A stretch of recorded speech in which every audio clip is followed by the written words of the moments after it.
Imagine acordar no meio da noite com o céu riscado por fogo. As sirenes não param. As luzes da cidade oscilam. Mas o mais estranho é o silêncio. Um tipo de silêncio que não indica paz, e sim um tipo diferente de ameaça. Algo que não estava previsto. Algo que nem mesmo os especialistas em defesa de Israel sabiam explicar de imediato. Naquela madrugada, quando mais de 150 mísseis foram lançados em ondas coordenadas contra Israel, o mundo assistiu, mas não entendeu de imediato o que estava em jogo. Porque ali não se tratava apenas de mais um ataque no longo histórico de tensões entre Teherã e Tel Aviv. O Irã havia cruzado um novo limite. Pela primeira vez, usou um tipo de ogiva que desafia diretamente a lógica moderna dos sistemas de defesa mais avançados do mundo. Este vídeo não é apenas sobre o ataque. É sobre o que ele revelou. Nos bastidores dessa ofensiva, há um conjunto de decisões estratégicas, falhas tecnológicas ocultadas do público, e uma mudança sutil, mas definitiva, no equilíbrio militar do Oriente Médio.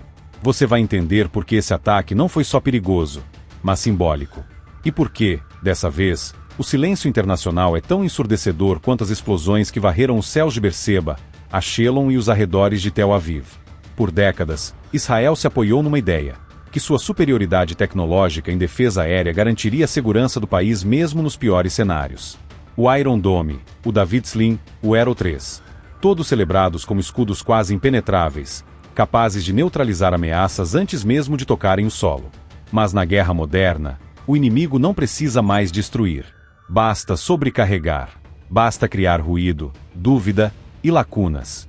O Irã entendeu isso antes de todo mundo. E ao optar por ogivas de fragmentação, lançou não apenas mísseis, mas uma mensagem clara. Nem mesmo os sistemas mais avançados são invencíveis. Cada míssil carregava dezenas de submunições, pequenas cargas explosivas que se dispersam ao se aproximar do alvo, caindo de forma aleatória sobre áreas civis, estruturas logísticas e centros médicos. O dano não estava no volume, mas na natureza imprevisível do ataque. Isso não era uma tentativa de destruição massiva. Era uma jogada de xadrez. E Israel, pela primeira vez em muito tempo, pareceu não saber como responder no primeiro movimento. Ao longo deste vídeo, você vai entender porque o sistema de defesa de Israel falhou parcialmente, e porque isso é mais grave do que parece. Como o Irã preparou essa ofensiva durante anos, estudando meticulosamente os pontos cegos de seu principal rival. E como a comunidade internacional, dividida e silenciosa, está deixando espaço para que novos padrões de conflito se instalem no coração de uma das regiões mais instáveis do mundo. Mas antes, você precisa compreender o símbolo oculto neste ataque. As ogivas de fragmentação não foram usadas por acaso. São proibidas em diversos tratados internacionais, mas isso pouco importa quando se está diante de uma guerra assimétrica. Elas representam um tipo de arma que não busca precisão, mas sim o caos. Não é sobre mirar em um alvo específico. É sobre espalhar o medo, a dúvida e a incerteza em dezenas de pontos ao mesmo tempo. E mais importante, são extremamente baratas. Enquanto cada míssil interceptador israelense pode custar entre 500 mil e $1 milhão, essas ogivas, que se fragmentam em múltiplas ameaças simultâneas, podem ser produzidas por uma fração disso. Na prática, o Irã encontrou uma maneira de forçar Israel a gastar dezenas de vezes mais para se defender do que ele próprio gasta para atacar. Isso não é só um problema militar. É um ataque à lógica econômica da guerra moderna. E tem mais. O alvo mais simbólico dessa operação não foi uma base militar. Foi o Centro Médico Soroka, o maior hospital do sul de Israel. Várias submunições atingiram áreas de estacionamento e estruturas de apoio médico. Oficialmente, o governo declarou que não houve vítimas. Mas vídeos gravados por civis e vazamentos médicos sugerem o contrário. Feridos, mortes, impacto direto sobre civis. As autoridades demoraram horas para ajustar o discurso, de nenhum dano significativo, para danos menores, até finalmente admitirem que houve perdas. Por que esconder? Segundo o próprio governo, para preservar a estabilidade psicológica da população. Mas o que mais está sendo omitido? É aqui que a linha entre estratégia militar e controle narrativo começa a desaparecer. Este ataque marcou o início de algo novo. Não apenas uma nova fase do conflito, mas um novo modelo de guerra, onde a imprevisibilidade vale mais do que o poder bruto. Onde o custo psicológico, midiático e político é tão importante quanto o estrago físico. E talvez o mais assustador seja perceber que essa mudança aconteceu sem que a maioria do mundo sequer tenha notado. Você está prestes a conhecer os bastidores dessa operação. As decisões que a tornaram possível. Os sinais ignorados. E por que, segundo especialistas, essa pode ser a primeira peça de um dominó prestes a cair. O ataque foi coordenado, milimetricamente cronometrado, lançado em 2 ondas. Mas o que poucos sabiam naquela madrugada, e o que quase ninguém percebeu nos dias seguintes, é que essa operação não começou quando os primeiros mísseis foram disparados. Ela estava sendo construída há anos, nas sombras. E não estamos falando de movimentação de tropas ou transporte de armamentos. Estamos falando de algo muito mais sutil: estudo, engenharia, paciência. O Irã gastou a última década observando, analisando cada resposta de Israel a ataques anteriores, cada intercepção feita pelo Iron Dome, cada protocolo ativado pelo David Sling, cada falha mínima que escapava aos olhos da opinião pública. Esse tipo de guerra não se vence com força bruta. Vence-se com informação. Enquanto Israel apostava alto em sistemas de defesa em camadas, extremamente sofisticados, mas dependentes de previsibilidade, o Irã escolheu ir na contramão.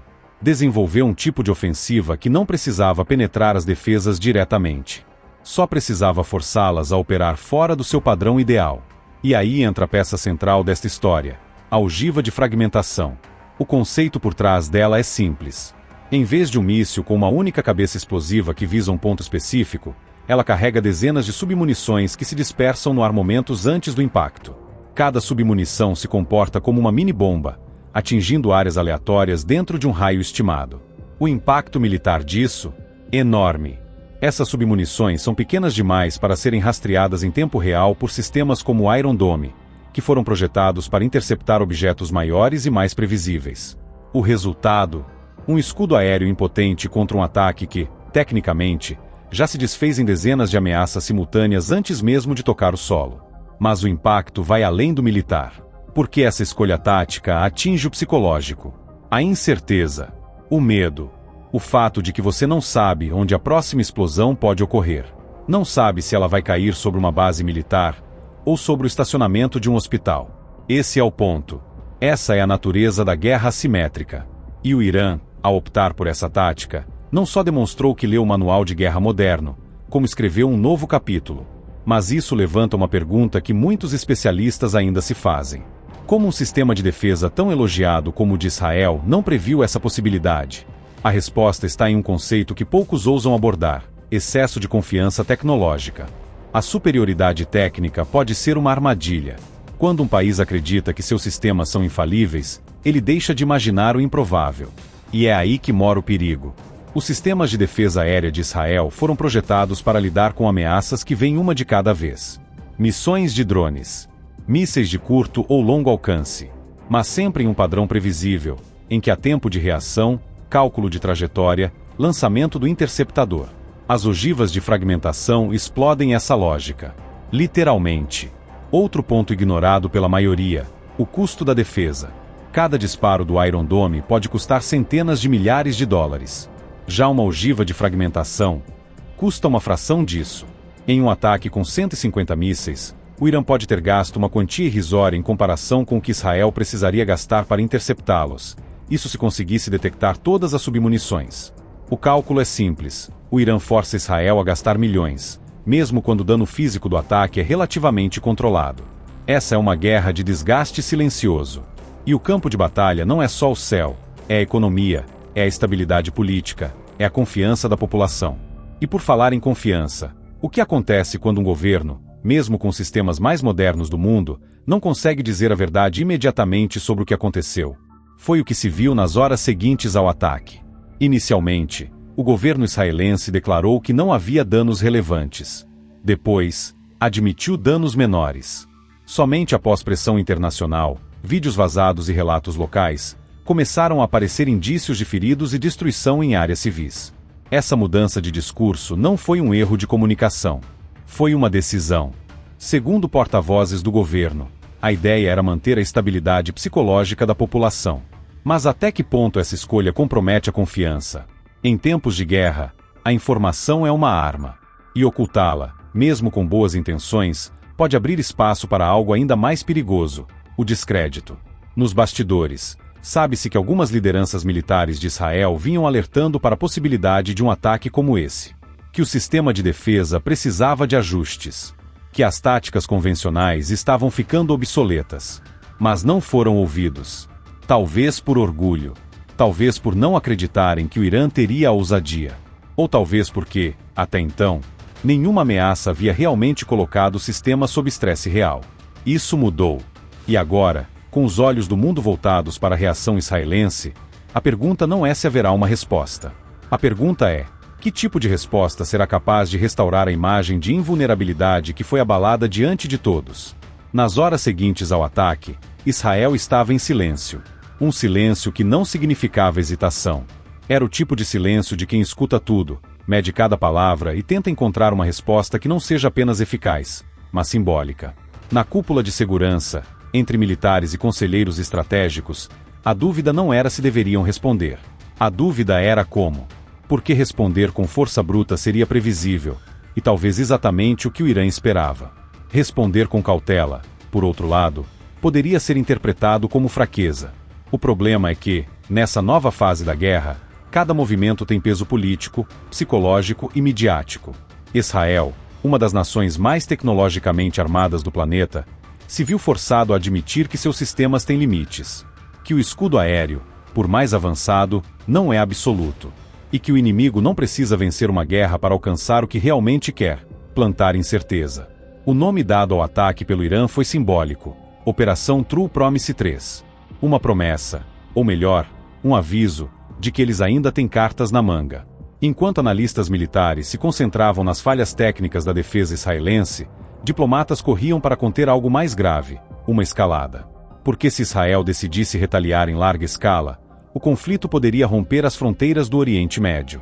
E esse é o ponto onde tudo muda. Nos bastidores, os Estados Unidos mantiveram contato direto com Tel Aviv.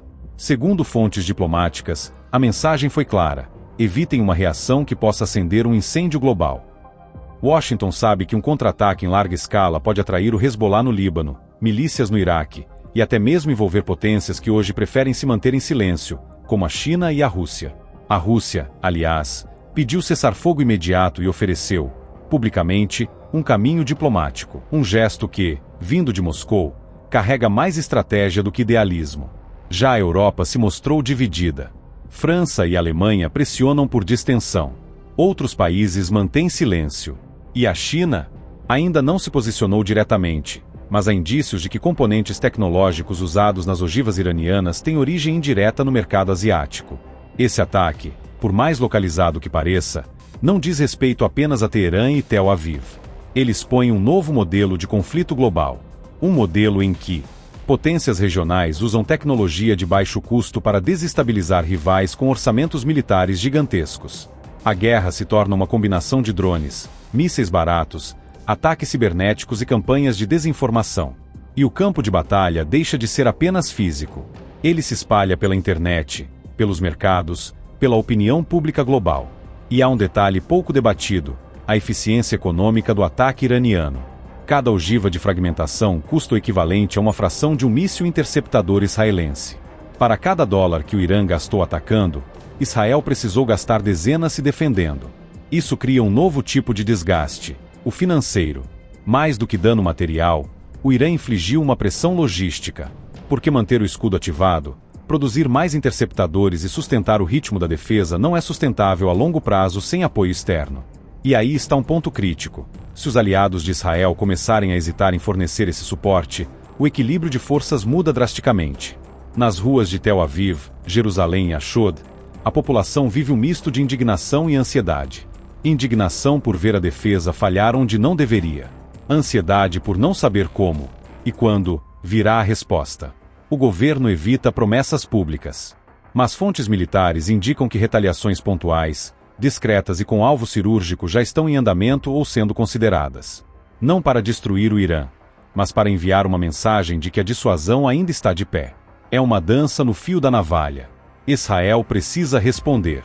Mas se exagerar, pode acender uma guerra regional. Se for brando demais, corre o risco de perder o respeito estratégico. E é aqui que o roteiro geopolítico do mundo começa a mudar discretamente. Afinal, se uma potência como Israel, altamente protegida, com apoio dos Estados Unidos, inteligência avançada e orçamento militar bilionário, pode ser colocada em xeque por um ataque de baixo custo e alta tática, o que isso significa para o resto do mundo? Esse episódio escancarou uma verdade que muitos ignoravam. Não é mais necessário ter a força de uma superpotência para mudar o rumo de um conflito. Basta criatividade, paciência e o domínio do fator psicológico. No fundo, essa guerra não foi apenas sobre território, nem sobre soberania. Foi sobre influência, controle da narrativa, teste de limites. E o Irã, com essa operação, testou todos de uma só vez. Testou o sistema de defesa de Israel. Testou a reação dos Estados Unidos. Testou a disposição da Rússia, da China e da Europa em intervir ou se calar. E, principalmente, testou o limiar de medo e resiliência de um povo que se considerava blindado. Mas o que fica agora é uma pergunta que ninguém está conseguindo responder com clareza. Se uma ogiva que se fragmenta no ar foi capaz de furar o escudo mais poderoso do mundo, o que mais está prestes a atravessar as nossas certezas?